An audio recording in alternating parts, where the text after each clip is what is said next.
আসসালামু আলাইকুম। সম্মানিত শিক্ষক মণ্ডলী, আশা করছি আপনারা সবাই ভালো আছেন। আপনারা যে যেখান থেকে আজকের এই গুরুত্বপূর্ণ এবং ইনফরমেটিভ ভিডিওটি দেখছেন, সবাইকে স্বাগত জানাচ্ছি। আপনারা সবাই জানেন, এই সাম্প্রতিক সময়ে কারিগরি শিক্ষা অধিদপ্তর তাদের অধীনস্থ শিক্ষকদের বদলির নীতিমালা প্রকাশ করেছে। এর আগে স্কুল কলেজের জন্য মাউসি এবং মাদ্রাসার জন্য মাদ্রাসা শিক্ষা অধিদপ্তর তাদের বদলি নীতিমালা প্রকাশ করেছিল। স্কুল কলেজ ও মাদ্রাসার বদলি নীতিমালার সাথে কারিগরি শিক্ষা অধিদপ্তর কর্তৃক প্রকাশিত যে নীতিমালাটি করা হয়েছে সেখানে ব্যাপক বৈষম্য রয়েছে। কি সেই বৈষম্য আজকের এই ভিডিওতে বিস্তারিত তুলে ধরব। তাহলে চলুন আমরা সরাসরি নীতিমালায় যাই। আপনারা স্ক্রিনে দেখতে পাচ্ছেন মাধ্যমিক ও উচ্চ শিক্ষা অধিদপ্তর কর্তৃক প্রকাশিত এই বদলি নীতিমালাটি। এটি মূলত স্কুল এবং কলেজের জন্য প্রযোজ্য। ঠিক একই ধরনের নীতিমালা মাদ্রাসা শিক্ষা অধিদপ্তর প্রকাশ করেছিল। মানে স্কুল কলেজ এবং মাদ্রাসার বদলি নীতিমালা একই রকম। আর এখানে দেখতে পাচ্ছেন কারিগরি শিক্ষা প্রতিষ্ঠানে কর্মরত এমপিওভুক্ত শিক্ষকদের জন্য বদলি নীতিমালা। এই বদলি নীতিমালার কোন কোন জায়গায় বৈষম্য সৃষ্টি করা হয়েছে তা আপনাদের সাথে শেয়ার করছি। দেখেন, এই ৩ নম্বরে বদলির সাধারণ যে শর্তাবলী দেয়া আছে, এখানে একটু ভালোভাবে খেয়াল করেন। কারিগরিতে মোট শর্ত আছে 14টা। দেখেন 3.14 দেয়া আছে। এই 14টা শর্ত আছে বদলির ক্ষেত্রে। কিন্তু আপনি যদি স্কুল কলেজ ও মাদ্রাসার যে নীতিমালা হয়েছে সেটি যদি দেখেন, এখানে দেয়া আছে, দেখেন 3.16, মানে 16টা শর্ত আছে। স্বাভাবিকভাবে আপনি যদি চিন্তা করেন তাহলে বৈষম্যটা সহজেই ধরা পড়ে। তবে এর ভিতরে যেতে হবে। এই স্কুল কলেজ মাদ্রাসার বদলির ক্ষেত্রে 3.1, 3.2 এবং 3.3 এই শর্তগুলো, এবং কারিগরির বদলির ক্ষেত্রে 3.1, 3.2 এবং 3.3 এই শর্তগুলো একই রকম আছে। খেয়াল করেন, আমি আপনাদের সাথে স্ক্রিনে দুই পাশে দুইটা বদলি নীতিমালা শেয়ার করছি। মূলত বৈষম্য শুরু হয়েছে 3.4 থেকে। স্কুল কলেজের ক্ষেত্রে এখানে দেখেন বলা আছে, আবেদনকারী শিক্ষক তার চাকরির আবেদনে উল্লেখিত নিজ জেলায় বদলির জন্য আবেদন করবেন। তবে নিজ জেলায় শূন্য পদ না থাকলে নিজ বিভাগের যে কোনো জেলায় বিদ্যমান শূন্য পদের বিপরীতে বদলির আবেদন করতে পারবে। এবার আমরা দেখব কারিগরির বদলির নীতিমালায় কি আছে। দেখেন, এখানে 3.4-এ বলা হয়েছে, আবেদনকারী শিক্ষক শিক্ষিকা সর্বোচ্চ 3টি কাঙ্ক্ষিত প্রতিষ্ঠানে বদলির জন্য ইচ্ছা প্রকাশ করে আবেদন করতে পারবেন। এই যেখানে 3টা প্রতিষ্ঠানে বদলির জন্য ইচ্ছা প্রকাশ করে আবেদন করতে পারবে, এটা স্পষ্টভাবে বলা আছে। কিন্তু স্কুল কলেজ ও মাদ্রাসার বদলি নীতিমালায় এই ধরনের কোনো স্পষ্ট করে শর্ত উল্লেখ করা হয়নি। যেমন ওখানে বলা হয়েছিল যে আপনি বদলির আবেদন করবেন, তবে কতটি প্রতিষ্ঠানে আবেদন করা যাবে সেটি কিন্তু স্কুল কলেজ মাদ্রাসার বদলি নীতিমালায় দেয়া নাই। যেটা কারিগরির বদলি নীতিমালায় স্পষ্টভাবে উল্লেখ আছে যে আপনি একসাথে 3টা প্রতিষ্ঠানে বদলির জন্য আবেদন করতে পারবেন। আপনি যেখানে সিলেক্ট হবেন সেই প্রতিষ্ঠানে বদলি হবেন, বাকি দুটোতে সেটা কার্যকর হবে না। আমার মনে হয় এখানে এই শর্ত দিয়ে একটা নির্দিষ্ট সীমাবদ্ধতার মধ্যে ফেলা হয়েছে। এনটিআরসিএ যখন শূন্য পদের গণবিজ্ঞপ্তি দেয়, সেখানে কিন্তু এক আবেদনে 40টা প্রতিষ্ঠানে আবেদন করা যায়। তারপরে মেরিট অনুযায়ী যে প্রতিষ্ঠানে হয় সেই প্রতিষ্ঠানে সেই শিক্ষক জয়েন করে। আমার মনে হয় এখানে বাউন্ডিংটা থাকা উচিত হয়নি। একই রকমভাবে যদি বদলি প্রত্যাশী শিক্ষকদের আবেদনের ক্ষেত্রে সেরকম অপশন রাখা হয়তো যে তারা 40টা প্রতিষ্ঠান বা 30টা প্রতিষ্ঠান এক আবেদনে আবেদন করতে পারবে, তাহলে মনে হয় খুব ভালো হতো। এই কারিগরির বদলিতে 3.5-এ বলা হয়েছে, প্রথমে যোগদানের পর চাকরি 2 বছর পূর্ণ হলে বদলির আবেদন করার জন্য যোগ্য হবেন। বদলি হয়ে নতুন কর্মস্থলে যোগদানের পর ন্যূনতম 2 বছর কর্মে নিয়োজিত থাকার পর পরবর্তী বদলির জন্য আবেদন করতে পারবেন। মানে আপনি নতুন যোগদান করছেন, আপনার চাকরির বয়স 2 বছর, আপনি 2 বছর পূর্ণ হলে বদলির জন্য আবেদন করতে পারবেন। এবং বদলি হয়ে যে প্রতিষ্ঠানে যাবেন সেখানে 2 বছর থাকার পরে আবার বদলির জন্য আবেদন করতে পারবেন। খুব ভালো, স্পষ্টভাবে দেয়া আছে। আমরা দেখব যে স্কুল কলেজ মাদ্রাসার বদলি নীতিমালায় এই ধরনের কোনো শর্ত দেয়া আছে কিনা। দেখেন, এখানে 3.5-এ বলা হয়েছে, প্রথম যোগদানের পর 2 বছর চাকরি পূর্ণ হলে বদলির জন্য যোগ্য হবেন। 3.6-এ বলা হয়েছে, বদলি হয়ে নতুন কর্মস্থলে যোগদানের পর ন্যূনতম 2 বছর কর্মে নিয়োজিত থাকার পর পরবর্তী বদলির জন্য আবেদন করতে পারবেন। তো এখানে দুইটা শর্তে বিষয়টা স্পষ্টভাবে দেয়া আছে, মানে এই শর্ত দুইটা ঠিক আছে। এরপরে 3.7 যে শর্তটা দেয়া হয়েছে যে একজন শিক্ষক কর্মজীবনে সর্বোচ্চ 2 বার বদলি হওয়ার সুযোগ পাবেন, তবে একজন শিক্ষিকা কর্মজীবনে সর্বোচ্চ 3 বার বদলি হওয়ার সুযোগ পাবেন।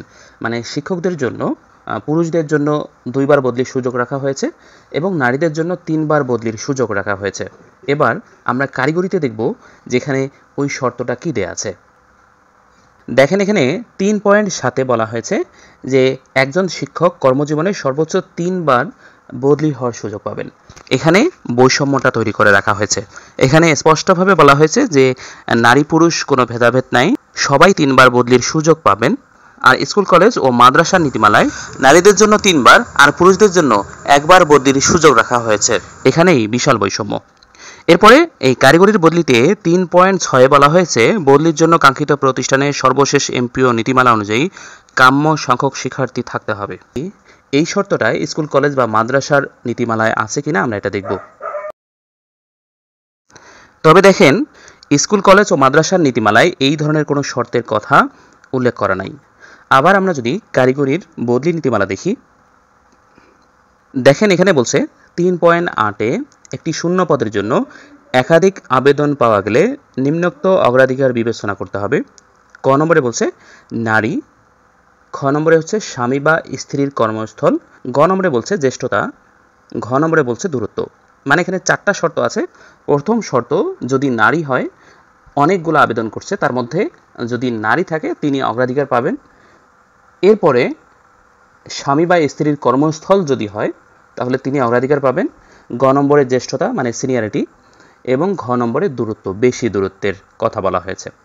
এই শর্তটা স্কুল কলেজ মাদ্রাসার ক্ষেত্রে কেমন আমরা সেটা দেখব। দেখেন এখানে 3.8-এ স্পষ্টভাবে বলা হয়েছে যে একটি শূন্য পদের জন্য একাধিক আবেদন পাওয়া গেলে নিম্নোক্ত অগ্রাধিকার বিবেচনা করতে হবে। ক নম্বরে বলছে জ্যেষ্ঠতা মানে সিনিয়রিটি, খ নম্বরে নারী, গ নম্বরে হচ্ছে দূরত্ব। এখানে স্বামী বা স্ত্রীর কর্মস্থল এই কথাটা উল্লেখ নেই, তবে প্রথমে দেয়া হয়েছে গুরুত্ব দেওয়া হয়েছে সিনিয়রিটিকে, এরপরে নারী, তারপরে হচ্ছে দূরত্ব। আর কারিগরির ক্ষেত্রে ওখানে বলা হয়েছে যে প্রথমে নারী, তারপরে হচ্ছে স্বামী বা স্ত্রীর কর্মস্থল, এরপরে সিনিয়রিটি, তারপরে হচ্ছে দূরত্ব। ব্যাপারটা একটু বৈষম্যমূলক, শুধু একটু না, বিরাট বৈষম্যমূলক করা হয়েছে। আবার আমরা যাই কারিগরির বদলি নীতিমালায়, সেখানে কি বলা আছে দেখি। 3.9-এ বলা হয়েছে বদলিকৃত প্রতিষ্ঠানে যোগদানকৃত শিক্ষক শিক্ষিকা ওই প্রতিষ্ঠানে কর্মরত শিক্ষক শিক্ষিকার জ্যেষ্ঠতার ক্রমের নিচে অবস্থান করবেন। এখানে আরেকটা বৈষম্য করা হয়েছে। আপনি মনে করেন যে দ্বিতীয় বা তৃতীয় গণবিজ্ঞপ্তিতে সুপারিশপ্রাপ্ত হয়েছেন, এখন আপনি বদলি হয়ে গেলেন, যে প্রতিষ্ঠানে বদলি হয়ে যাবেন সেই প্রতিষ্ঠানে একজন ষষ্ঠ গণবিজ্ঞপ্তিতে নিয়োগপ্রাপ্ত শিক্ষক আছেন। আপনি তারপরে বদলি হয়ে ওই প্রতিষ্ঠানে গেলেন। ওই প্রতিষ্ঠানে যাওয়ার পরে আপনি আর সিনিয়র শিক্ষক হচ্ছেন না, আপনি ওই প্রতিষ্ঠানে একদম নবীন শিক্ষক হচ্ছেন, মানে একদম জুনিয়র শিক্ষক। এটাই বলা হয়েছে। আবারও বলি, দেখেন বদলিকৃত প্রতিষ্ঠানে যোগদানকৃত শিক্ষক শিক্ষিকা ওই প্রতিষ্ঠানে কর্মরত শিক্ষক শিক্ষিকার জ্যেষ্ঠতা ক্রমের নিচে অবস্থান করবেন। আর এই বিষয়ে স্কুল কলেজ বা মাদ্রাসার নীতিমালায় কি বলা আছে দেখেন। এখানে ওইভাবে নির্দিষ্ট করে বলা নাই, তবে 3.9-এ বলা হয়েছে চাকরিতে প্রথম যোগদানের তারিখ হতে সিনিয়রিটি গণনা করা হবে। মানে আপনি যদি বদলিও হন, তারপরে যেদিন আপনি চাকরিতে জয়েন করেছেন সেই হিসেবে আপনার সিনিয়রিটি গণনা করা হবে, এবং এটাই হওয়া উচিত। এই কারিগরির যে বদলি নীতিমালা সেটা যেটা করেছে এটা একদম সমালোচনামূলক। আমি আসলে সমালোচনামূলকে বলবো। দেখেন একজন নবীন শিক্ষক ষষ্ঠতম গণবিজ্ঞপ্তিতে নিয়োগ পেয়েছে, তিনি 11তম গ্রেডে 12,500 টাকা স্কেলে সেখানে চাকরি করছে, আর আপনি 10ম গ্রেডে চাকরি করছেন। 10ম গ্রেডে আপনার বেসিক মনে করেন যে 20,000 পার হয়ে গিয়েছে, আপনি বদলি হয়ে গেলেন 12,500 টাকায় যিনি চাকরি করছেন তার নিচে আপনার অবস্থান, মানে আপনি তার চেয়েও জুনিয়র হয়ে গেলেন। ব্যাপারটা কেমন না? এরপরে আবারও আমরা কারিগরির বদলি নীতিমালায় যাই। যেমন এখানে 3.10-এ বলা হয়েছে যে দূরত্ব পরিমাপের জন্য গুগল ম্যাপ অনুসরণ করা হবে। এটি ভালো যে কোথায় যাচ্ছে একজন শিক্ষক, কোথা থেকে কোথায় বদলি হয়ে যাচ্ছে, যেহেতু দূরত্বের ব্যাপারটা আসছে সেখানে অবশ্যই গুগল ম্যাপ ব্যবহার করা যেতে পারে। তবে এইটা এখানে শর্ত হিসেবে দেয়া হয়েছে, স্কুল কলেজ বা মাদ্রাসার বদলি নীতিমালায় এই শর্তটা নাই। তবে এখানে কি দেয়া আছে আমরা একটু দেখি। যেমন এখানে 3.10 বলা হয়েছে একটি পদের জন্য প্রতিযোগী সকল আবেদনকারী কর্মস্থল একই উপজেলায় হলে তাদের কর্মস্থল উপজেলার কেন্দ্র হতে কাঙ্ক্ষিত উপজেলার কেন্দ্র এর দূরত্ব গণনাপূর্বক সকলের জন্য প্রযোজ্য করতে হবে। এরপরে জেলার কথা বলা হয়েছে, বিভাগের কথা বলা হয়েছে, এভাবে দূরত্ব পরিমাপের কথা বলা হয়েছে, কিন্তু গুগল ম্যাপ ব্যবহার করে যে করা হবে এরকম কোনো নির্দেশনা স্কুল কলেজ বা মাদ্রাসার বদলি নীতিমালায় নাই। এরপরে কারিগরির 3.11-তে বলা হয়েছে অসম্পূর্ণ বা ভুল তথ্য সংবলিত আবেদন বিবেচনাযোগ্য হবে না। ইচ্ছাকৃতভাবে ভুল তথ্য প্রদান করলে এমপিও নীতিমালা অনুযায়ী শাস্তিযোগ্য অপরাধ হিসেবে গণ্য হবে। 3.12-তে বলা হয়েছে বদলির কার্যক্রম সম্পন্ন হবার পর এনটিআরসি শূন্য পদে নিয়োগের সুপারিশ চূড়ান্ত করবে। 3.13-তে বলা হয়েছে একটি শিক্ষা প্রতিষ্ঠান থেকে বছরে 2 জন শিক্ষক বদলির সুযোগ পাবেন, তবে পারস্পরিক বদলির ক্ষেত্রে এ সংখ্যা প্রযোজ্য হবে না। এখানে স্পষ্টভাবে বলছে যে একটা শিক্ষা প্রতিষ্ঠান থেকে বছরে 2 জন শিক্ষক বদলি হতে পারবে, তবে স্কুল কলেজ ও মাদ্রাসার বদলি নীতিমালায় এখানে একজন শিক্ষকের কথা বলা হয়েছে। এই যে কারিগরির বদলি নীতিমালাটা, এটা মূলত ঠিক আছে, এটা 2 জন বা 3 জন করা যায়, তবে একটা প্রতিষ্ঠান থেকে একজন বদলি হবে, এটা এক ধরনের মানসিক অত্যাচার। দেখেন একটা প্রতিষ্ঠানে এনটিআরসি কর্তৃক সুপারিশপ্রাপ্ত 4-5 জন করে আছে বা 6 জনও আছে, এমন প্রতিষ্ঠান আছে যেখানে 6 জন শিক্ষক আছেন। তো যদি একজন করে বদলি হয় তাহলে বদলি হতে তাদের 6 বছর সময় লাগবে। একবার চিন্তা করছেন, যেখানে আপনি 2 বছর হলে, মানে একটা প্রতিষ্ঠানে 2 বছর চাকরি করলে বদলির আবেদনের জন্য যোগ্য বিবেচিত হবেন, সেখানে আপনার বদলি হতে 6 বছর লাগবে। এটা চরম মানসিক অত্যাচার। এরপরে 3.14-তে বলা হয়েছে এমপিভুক্ত আঞ্চলিক পরিচালকের কার্যালয় সভাপতি ম্যানেজিং কমিটির অভিযোগের প্রেক্ষিতে প্রশাসনিক ব্যবস্থাপনার স্বার্থে বদলিকারী কর্তৃপক্ষ শিক্ষক শিক্ষিকার বিরুদ্ধে যথাযথ ব্যবস্থা গ্রহণ করবেন, এক্ষেত্রে অভিযোগের প্রমাণক থাকতে হবে। তো এই যে শর্তটা দেওয়া হয়েছে, যদি তার বিরুদ্ধে অভিযোগ থাকে তাহলে বদলি হতে পারবেন কিনা সেই ব্যবস্থাটার কথা বলা হয়েছে। আমরা দেখব যে স্কুল কলেজের ক্ষেত্রে ওখানে কি বলা হয়েছে।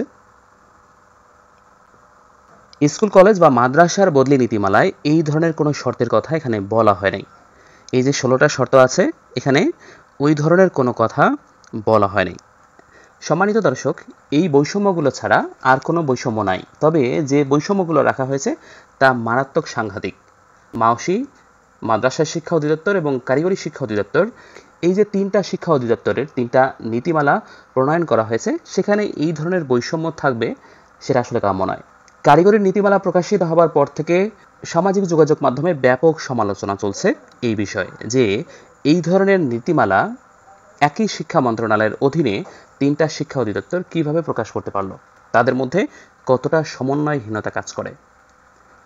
তবে কারিগরির ক্ষেত্রে যে ধরনের শর্তগুলোর কথা বলা হয়েছে, এই শর্তগুলো স্কুল কলেজ বা মাদ্রাসার ক্ষেত্রেও প্রযোজ্য হলে অনেকটা উপকার হতো। সম্মানিত দর্শক, এই ছিল আজকের এই ভিডিওতে। আশা করছি ভিডিওটি ভালো লেগেছে। যদি ভালো লাগে তাহলে অবশ্যই এই ভিডিওটিতে লাইক দিয়ে ভিডিওটি শেয়ার করবেন, যাতে সবাই জানতে পারে এই বিষয়ে।